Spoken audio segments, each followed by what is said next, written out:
Hey everyone, Brandon Lee with Virtualization How To, and today I want to do something a little bit different. Instead of showing you the latest server gear or walking you through a new shiny tool, instead I want to share some of my epic failures and biggest home lab mistakes that I have made over the years with a purpose in mind. Hopefully, to help you not to repeat the same mistakes that I have made. They say you learn much more from your failures than your successes. And let me tell you, I have had my share of crash and burns in the home lab. Some of these are quite funny in hindsight. Some are painful to talk about, but all of them taught me valuable lessons that made me a better engineer today. So let's jump right into my top 10 home lab mistakes.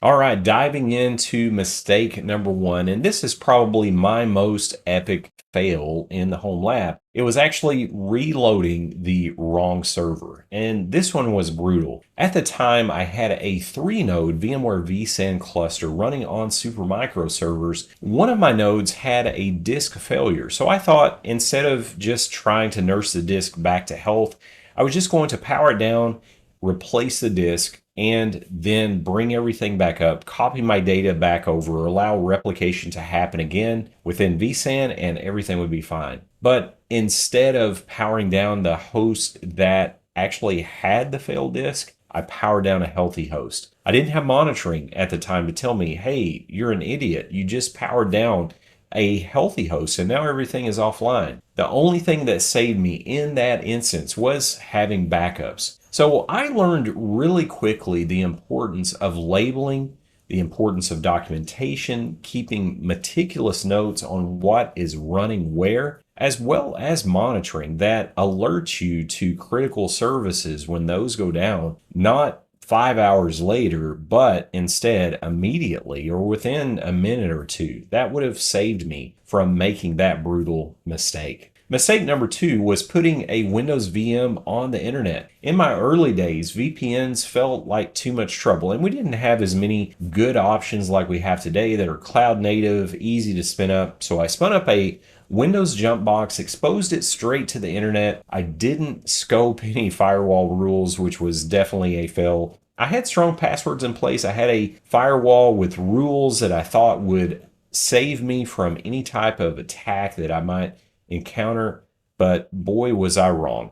Within just a couple of weeks of having the machine out there on the internet, of course, it was absolutely destroyed. So I had to just basically burn it down and replace that. So I learned a really hard lesson at that time in my home lab journey that exposing a machine directly to the internet, even if you think that you have a firewall with intrusion protection and many other things turned on, it just really isn't enough. When you expose something long enough, someone will find a way, whether that's a vulnerability or something else, to take control of that environment. My mistake number three was actually losing all of my Docker Compose work. I used to handcraft my Docker Compose YAML for what seemed to be weeks, at least days at a time. We didn't have AI back years ago. We didn't have other tools that we possibly have now that make things much easier, much quicker. So when you worked very hard to get a Docker Compose YAML file exactly like you wanted, all of the services working correctly, and then when that gets totally wiped out, you have just lost days, if not weeks, of blood, sweat, and tears of getting everything going. And if you didn't have things documented, then you basically have lost everything. So that taught me a lesson very quickly, using Git repositories and synchronizing those Git repositories to other Git repositories, perhaps an on-premise repository to a cloud repository. But my rule of thumb today, if my Docker Compose is not in a Git repository, it may as well not exist in my home lab. I want to make sure that I've got that code checked in. I've got it synchronized with another repository. I've got my on-premises data stores that house those bind mounts or iSCSI mounts, whatever those are, in backup. So if anything happens to that data, I can recreate it. So definitely your configuration files, when it comes down to it, are simply text. Make sure you have those committed to a repo where you can version control, you can roll that back to a specific version if need be, and your life is going to be much easier, and you're going to be able to approach things in a much more production way, even in your home lab environment. Mistake number 4 is not labeling network ports or cables. I, like everyone else on the planet with a home lab, especially when you first start, you think, I'm going to remember where every cable goes. Yeah, no, that doesn't happen. If you're like me, after a few different switches are introduced, a few projects later, my network turned into absolute spaghetti. I unplugged a VLAN trunk once and half of my home lab went dark. And I, at that time, spent hours trying to retrace, unplug cables, replug cables, try to figure out what exactly was going on when my network was completely down and decimated. So make sure you label your cables, make sure you label your switch ports. I like to do this inside of software, especially like your UniFi devices. Make sure you've got the descriptions populated with where those ports are uplinked to.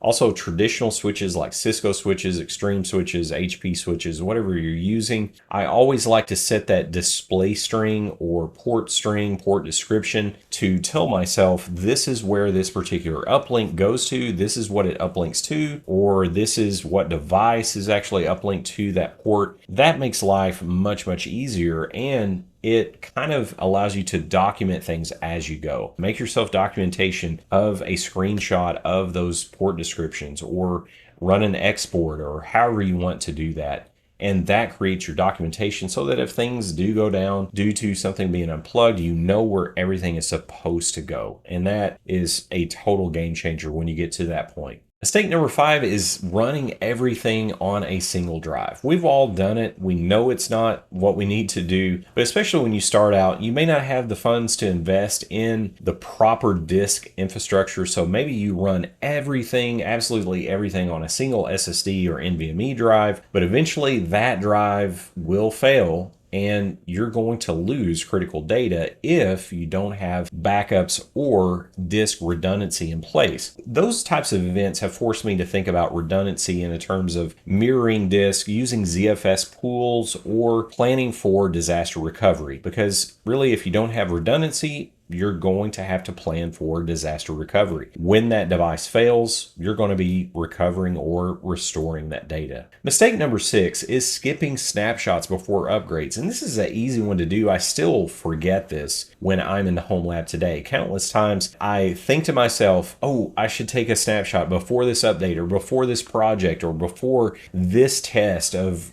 installing this particular app or running this command. And then I don't do it. And the next thing I know, things are totally not working. Then you're scrambling to figure out, how do I roll that change out cleanly? Or what do I need to do to get back to that pristine state before I introduce that change? Make the right choice. Take the extra 30 seconds or a minute to throw a snapshot on that virtual machine before you introduce that change, and you are absolutely going to thank yourself later.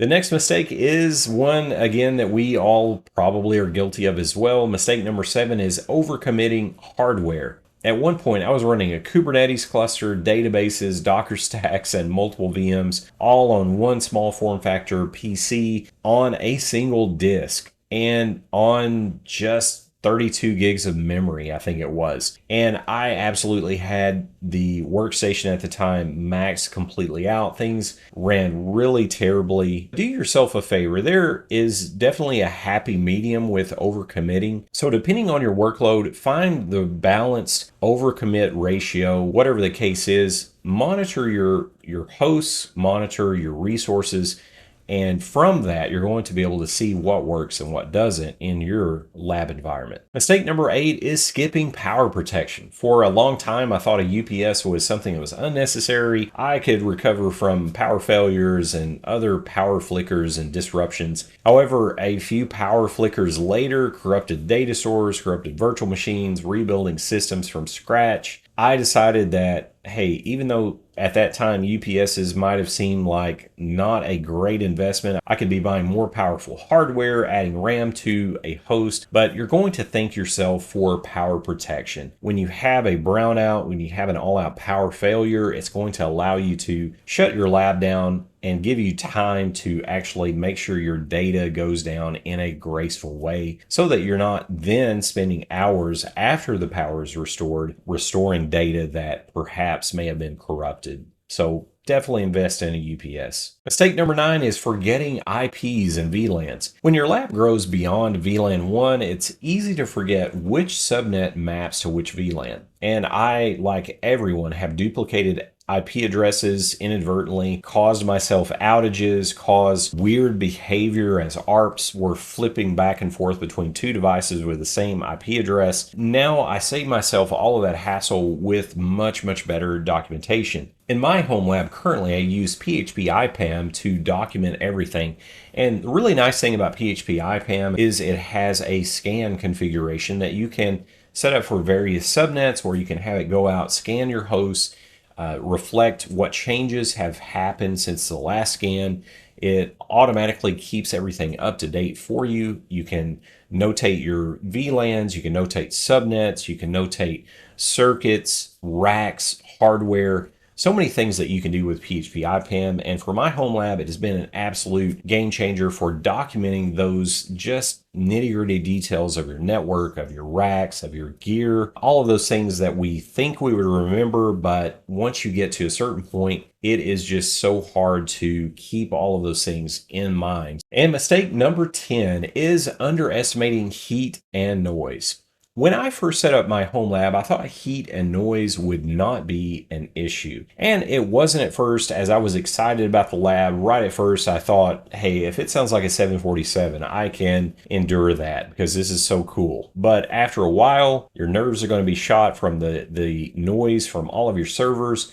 Your heat is going to build in whatever area that you've picked, whether it's a room or a closet. And then by default, the cooling is going to have to compensate for the extra heat that's introduced into that space. So for me, it was a huge mistake not to take those things into consideration. However, for myself in my home lab, the past couple of years, I've transitioned mainly to mini PCs, which has been a game changer when it comes to noise and heat both. And now you can just get so much powerful hardware in a small package, in an efficient package. So you're not running 2U rack servers from the big box vendors that put out a lot of noise, a lot of heat. That can absolutely be a game changer, but do consider that. And I think it's actually a mistake, pretty large mistake, if you don't take those things into consideration as you first build your home lab and as you see that home lab grow. Well, those are my top 10 lab mistakes that I wanted to share with you all. Some of these were quite a bit of a gut punch when they happened. Some were expensive lessons as well, but all of them I feel like made me better. And that, when it comes down to it, is the beauty of the home lab. We may hate to admit it, we hate to go through it, but when we fail, when things break, when we then have to see what happened, when we have to rebuild those things, we absolutely come out stronger. So what about you? What is your biggest mistake that you've made in the home lab? Well, share it in the comments so we can all learn from one another. Thanks for watching. Don't forget to like and subscribe. Do stay safe out there. Keep on home labbing, and I will see you in the next video.